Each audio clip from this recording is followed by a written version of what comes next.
Imaginez votre enfant, votre maman, votre père, ami, sœur ou frère qui vous fixe le regard vide,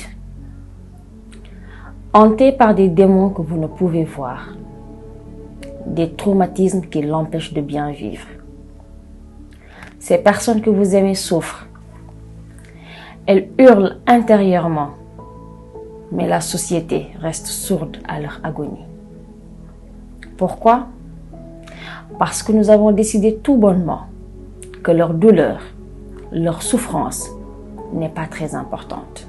J'aurais bien aimé commencer mon propos en vous donnant les statistiques liées à la santé mentale au Sénégal pour vous faire comprendre l'ampleur du problème. Mais même ça, je ne peux pas le faire. La triste réalité, c'est que notre négligence est à tel point que nous n'avons même pas pris la peine de compter ceux qui souffrent et de quoi ils souffrent. Cette indifférence, ce manque de considération, crie l'échec de notre société à protéger les plus vulnérables d'entre nous.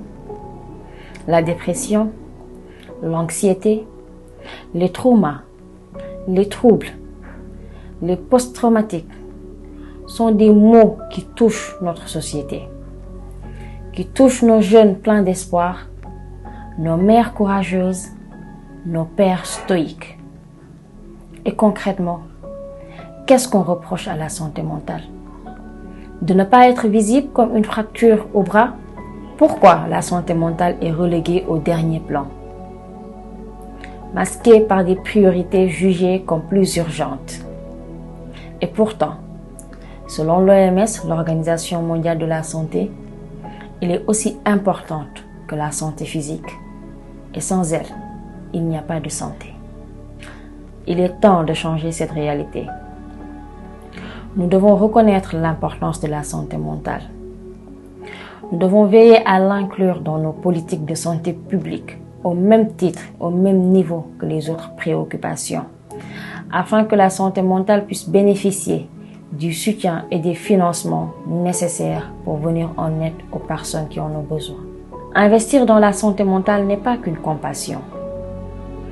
C'est un besoin nécessaire pour le développement de notre société. Une population avec une bonne santé mentale est beaucoup plus productive, beaucoup plus résiliente et beaucoup plus à même de répondre aux objectifs de développement durable. Il est temps de comprendre que la santé mentale ne doit plus être un luxe réservé aux plus nantis, mais un droit fondamental, compris dans le droit à la santé reconnu par les traités internationaux, mieux encore, notre Constitution. Je m'adresse à vous, État, décideurs, leaders d'opinion, citoyens. Il est temps de faire de la santé mentale de notre peuple une priorité.